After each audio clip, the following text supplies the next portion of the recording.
여러분, 우리는 어떠한 일을 결정할 때에 특별히 영향을 받는 그런 존재들이나 사람들에게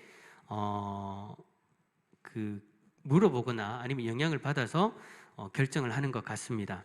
그렇게 우리가 영향을 받는 이유는 우리가 그 대상을 존경할 때도 가능하기도 하지만 우리가 그 대상을 두려워하기 때문에 영향을 받기도 하죠. 특히 여러분, 어린아이들이 어떤 결정을 할 때 마찬가지지 않습니까? 아이들이 어떠한 일을 하려고 항상 누구에게 물어봅니까? 어린아이들. 목사님, 하일이가 뭐 하려고 하면 누구 찾아요? 엄마 찾죠. 엄마는 아빠에게 물어보고 허락을 맞으면 합니다. 어떤 결정이든지 간에 항상 엄마한테 물어봐요. 우리 아이들도 마찬가지였어요. 지금 그렇지 않지만요. 예.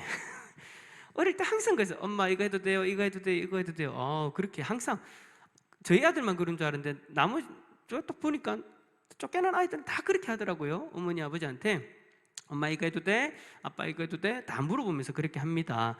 왜냐하면 본인이 의지할 대상이기도 하면서 한편으로 엄마 말대로 하지 않으면 혼나기 때문이에요. 그죠? 마음대로 하다가 엄마한테 한번 혼나고 나면 엄마한테 무조건 물어보고 해야 되구나 싶어가지고 엄마가 두려워가지고 그래서 엄마한테 항상 물어보고 그렇게 하죠. 여러분, 어른들도 마찬가지지 않습니까? 자신이 행동을 하려고 결정을 내릴 때 누군가를 의식하면서 결정을 합니다. 남편은 누구를 의식하면서 결정합니까? 남편이 신랑에게. 이상하네요. 자, 남편은 누구에게 물어봅니까? 아내에게. 아내는 누구한테 물어봅니까? 남편에게. 안 물어봅니까? 남편한테? 이상하네요. 예, 저도 안 물어봅니다. 근데 이제 일반적으로는 그렇게 이제 물어보면서 결정을 하잖아요. 그죠? 왜 그렇게 합니까? 서로 존중하는 마음이 있기 때문에 내가 만약 이런 일들을 했을 때 상대방이 혹여나 마음의 상처를 받거나 혹시나 싫어할 수도 있으니까 서로를 의식하면서 물어보고 그렇게 하죠. 존중하는 마음도 있고 또 두려워하는 마음도 있기 때문에 그렇습니다. 만약 내가 이거를 와이프한테 물어보지 않고 하면 쫓겨날 수도 있으니까. 장로님들은 다 동의를 안 하시네요. 예. 역시 우리 사모님들은 참 좋으신 분들입니다. 그죠? 두려워해서 이제 물어보기도 해요, 솔직히. 저도 마찬가지입니다. 저도 두려워해서 물어볼 때가 있어요. 쫓겨날까봐. 예, 그만하도록 하겠습니다.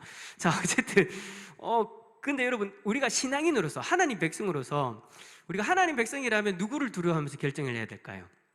하나님을 두려워해야 되겠죠, 그죠? 하나님의 백성 관점에서는 하나님을 두려워하면서 그렇게 우리는 결정을 해야 돼요. 우리는 하나님의 권위를 두려워하면서 또 한편으로는 하나님을 존경하면서 하나님이 원하시는 대로 그렇게 살아야 합니다. 하지만 솔직히 그러지 못할 때가 좀 있기는 하죠. 아이들이 부모의 권위를 무시하고 친구의 잘못된 의견을 따른다든지, 부부가 서로를 존중하지 않고 무시해서 주변의 사람들의 잘못된 의견을 따른다든지 그렇게 하면 반드시 문제가 생기게 되죠. 하나님의 백성이 하나님의 권위를 두려워하지 않고 세상 사람의 권위를 두려워하면서 세상의 이야기를 듣기 시작하면 그때도 반드시 문제는 생깁니다. 오늘 말씀에도 이런 문제가 동일하게 발생을 하죠. 여러분, 예수님과 제자들은 성전을 정화하는 일을 딱 하고 난 뒤에 다시 예루살렘 성전으로 들어갑니다. 들어가서 그때 대제사장들과 서기관들과 장로들을 만나게 되죠. 그리고는 그들이 예수님에게 질문을 합니다. 무슨 권위로? 그때 당시로 얘기하면 어제 성전을 그렇게 뒤집었는데 도대체 무슨 권위로 그렇게 했냐? 라고 그렇게 예수님에게 따져 물어봐요. 근데 이들이 이러한 질문을 하는 의도는 분명했죠. 뭐냐면 많은 사람들이 예수님을 따르는 그 상황에서 예수님을 고소할 명분을 찾기 위함이었습니다. 만약 예수님께서 대답하기를 하나님의 권세로 했다, 성전을 정하는 일을 하나님 권세로 했다라고 하면 신성모독죄를 걸 수 있으니까 그렇게 대답할 것이라 생각하고 이미 예수님이 했던 여러 가지 이야기들이 있으니까, 그래서 그것을 예상하면서 질문을 한 거예요. 그때 예수님은 그들의 의도를 아시고 다시 그들에게 질문하죠. 뭐라고 질문하십니까? 30절, 요한의 세례가 하늘로부터냐 사람으로부터냐 내게 먼저 대답하라 라고 그렇게 물어보시죠. 여기서 여러분, 요한의 세례를 예수님이 말씀하신 것은 그들도 이 질문에 대답을 제대로 못할 것이라는 것을 알고 계셨기 때문이에요. 아니나 다를까 그들은 고민에 빠집니다. 왜 고민에 빠집니까? 하늘로부터다라고 이야기를 하면 세례 요한을 따랐던 수많은 사람들로부터 그러면 그때 왜 그를 믿지 않았냐라고 그렇게 공격을 당할까 봐 대답 못하는 거고요. 만약 사람으로부터다라고 이야기를 하면 요한을 참 선지자로 여기는 그 많은 사람들이 그들을 공격할 것이기 때문에 그들을 두려워해서 체면불구하고 뭐라고 얘기하느냐? 알지 못한다라고 그렇게 대답을 하죠. 여러분, 이들은요 마음에 누구를 두려워했다고요? 백성들을 두려워했습니다. 지금 예수님과 함께하고 있는 그 수많은 백성들을 두려워하는 마음을 가졌다라는 거예요. 근데 여러분, 예수님이 그들에게 질문한 그들이 도대체 누굽니까? 대제사장들, 서기관들, 장로들, 백성들의 대표들이라고 이야기할 수 있잖아요, 그죠? 백성들의 대표이면서 종교 지도자들인 이들이 백성을 두려워한다. 이제 한편으로 보면, 정치적으로 보면 이해가 되어져요. 왜냐하면 그들이 인정해주고 자신들을 지지해줘야 그 자리를 굳건하게 지킬 수 있으니까. 근데 여러분, 솔직하게 이야기해서 종교 지도자들이잖아요. 대제사장들, 그리고 하나님 말씀 연구하는 서기관들, 그리고 백성들을 대표하는 장로들, 그들이 실질적으로 하나님 말씀을 우리가 보면서 누구를 두려워해야 됩니까? 하나님 입장에서 누구를 두려워해야 되는 사람들이에요.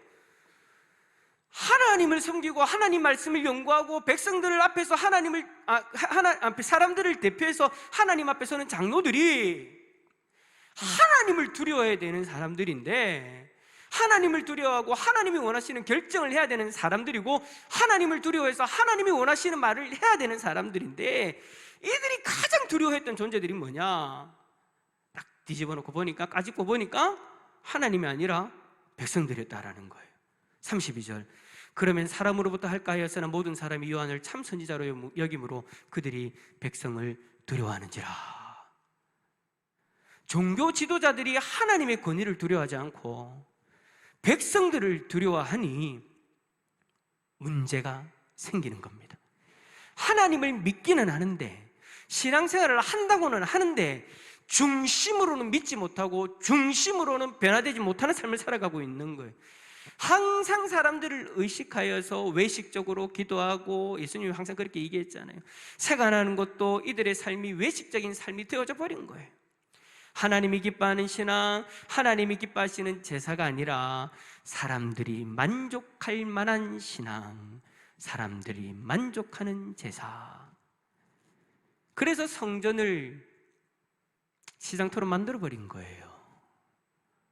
사람들이 편하게 와서, 사람들이 돈을 줘서 장사하는 사람도 이익이 되어지고 사는 사람도 이익이 되어지는, 사람들이 만족하는 제사가 되어져 버리는 거예요.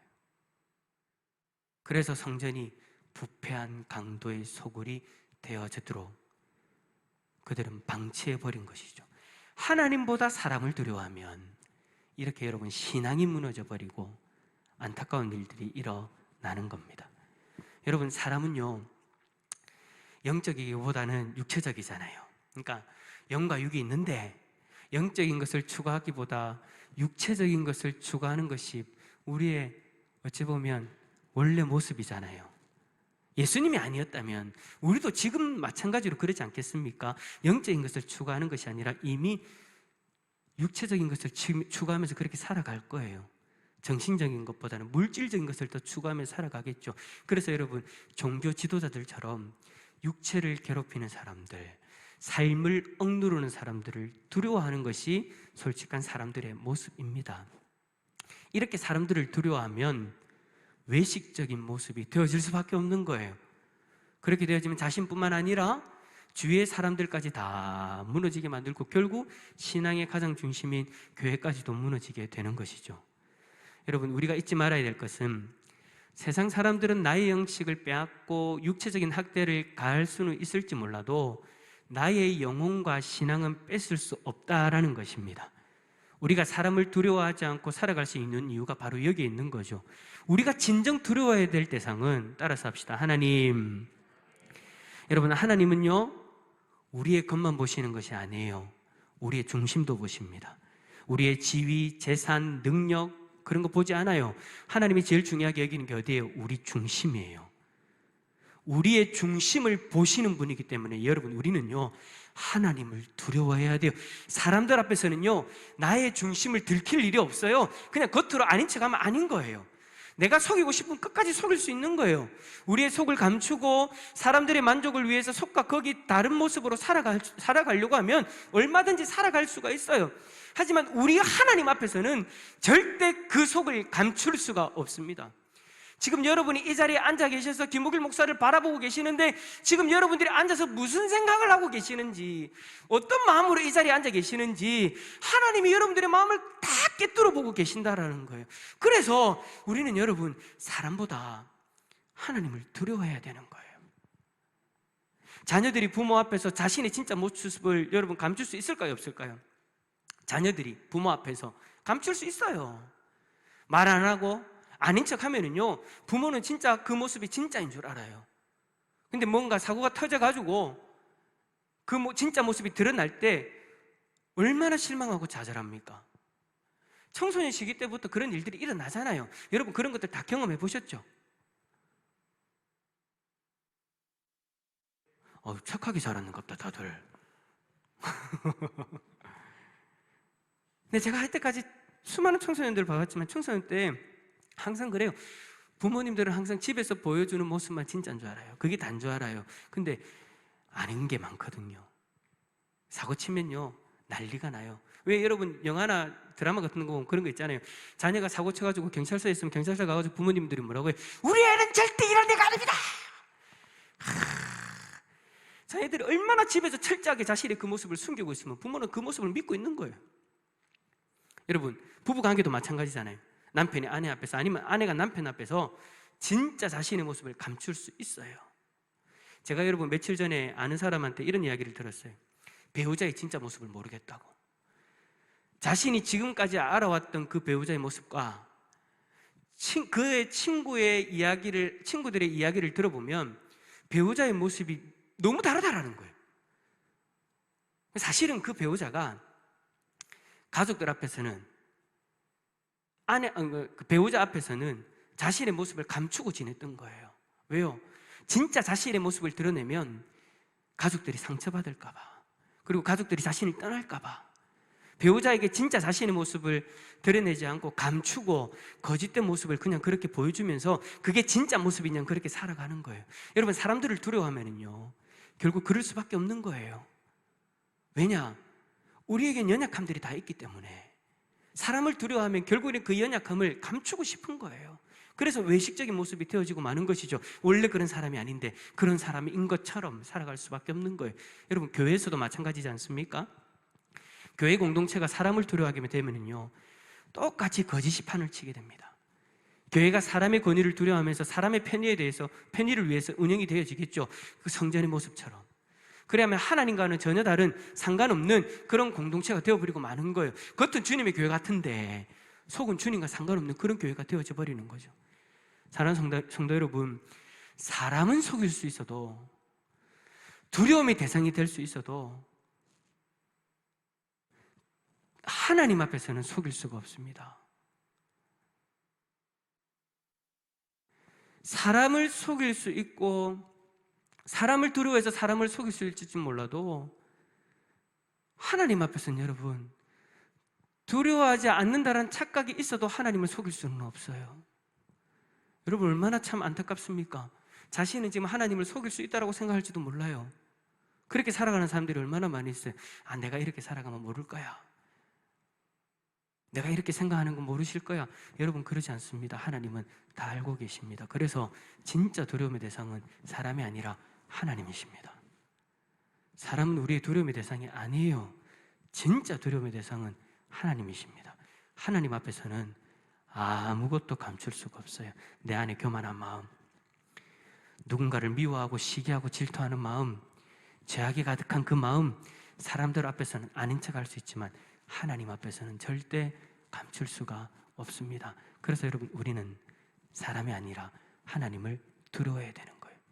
하나님은 우리가 사랑해야 될 대상이면서 동시에 우리가 두려워해야 되는 대상입니다. 왜냐? 우리 중에 그 누구도 하나님 앞에 떳떳할 수 있는 사람들이 없기 때문인 거예요. 다 똑같은 거예요, 여러분. 나만 그런 게 아니라 우리 모두가 다 그런 거예요. 틈만 나면 하나님 앞에 내가 조금이라도 게을리 서거나 하나님을 바라보지 않으면 우리는 언제든지 그렇게 나갈 수 있는 사람들이잖아요. 그래서 여러분, 우리는 항상 우리의 마음 가운데 하나님을 두려워하는 마음을 가지고 살아야 되는 거예요.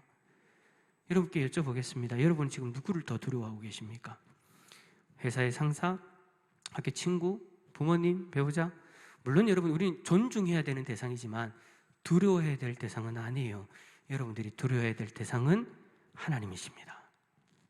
그런데 많은 이들이요, 그 두려워하는 대상인 하나님의 말씀대로 살아가지 않아요. 왜요? 하나님은 사랑의 하나님이야 라고만 생각하는 거예요. 공의의 하나님이라는 것을 잊고 살아요.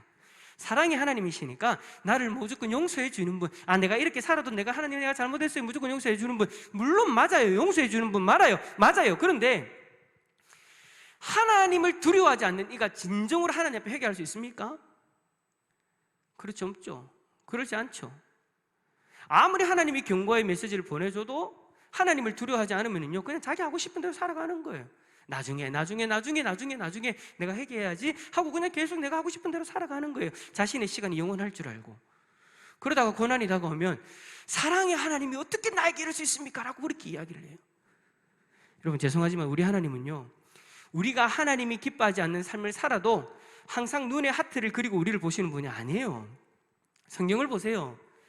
하나님이 노하실 때는 노하시는 분이에요. 우리가 합당하지 못한 마음을 가질 때는 노하시는 분이 하나님이세요. 우리가 제대로 행동을 할 때는 그 죄를 싫어하시는 분이 하나님이세요. 죄를 싫어하시는 그 원래의 모습대로라면 우리를 바로 심판하시겠지만 그래도 예수 그리스도의 중보 때문에 우리를 참고 기다리시는 거예요. 그래서 어떻게 하시느냐, 다시 돌아오도록 하기 위해서 계속해서 신호를 주시잖아요. 말씀을 주시잖아요. 회개할 수 있는 기회를 계속해서 주시잖아요. 그럼에도 불구하고 우리가 하나님을 두려워하지 않고 여전히 하나님이 기뻐하지 않는 그 모습으로 살아간다면 그때는요, 하나님이 우리를 사랑하시기 때문에 고난을 주시는 거예요. 이 고난으로 깨달으라고. 그래서 죄인인 우리는요, 하나님을 사랑하면서도 하나님을 두려워할 수 있어야 됩니다. 근데 여러분, 하나님을 두려워하는 마음이 우리의 전부가 되면 안 된다라는 거예요. 하나님을 두려워하면서 동시에 나의 두려움의 대상인 그 하나님이 예수 그리스도로 말미암아 나를 구원해 주시고 나를 하나님의 백성 삼아 주셨다는 것에 감사하면서 하나님을 두려워하면서 사랑하는 그 마음도 동시에 가져야 된다라는 것이죠. 여러분, 하나님을 사랑하고 하나님을 두려워하는 마음을 가진다, 이걸 여러분 한 단어로 우리는 뭐라고 이야기합니까? 경자로 이야기합니다. 경입니다. 앞에 글자가 두 자입니다. 경. 엄마야, 경외. 하나님을 경외한다는 것이 바로 이거예요, 여러분. 근데 우리는요, 하나님을 경외한다고 하면서 사랑의 하나님만 생각하고 사랑한다고만 고백하고 하나님을 두려워하는 모습이 없는 사람들이 너무나도 많아요. 하나님을 사랑하고 하나님을 두려워할 줄 아는 우리 모든 성도님들 다 되시기를 바랍니다. 하나님을 두려워할 줄 아는 신앙, 그게 여러분 진짜 하나님을 믿는 신앙인 거예요. 두려워하면서 사랑하는 그 신앙, 우리 모두의 신앙이 되실 수 있기를 예수 그리스도 이름으로 축원합니다.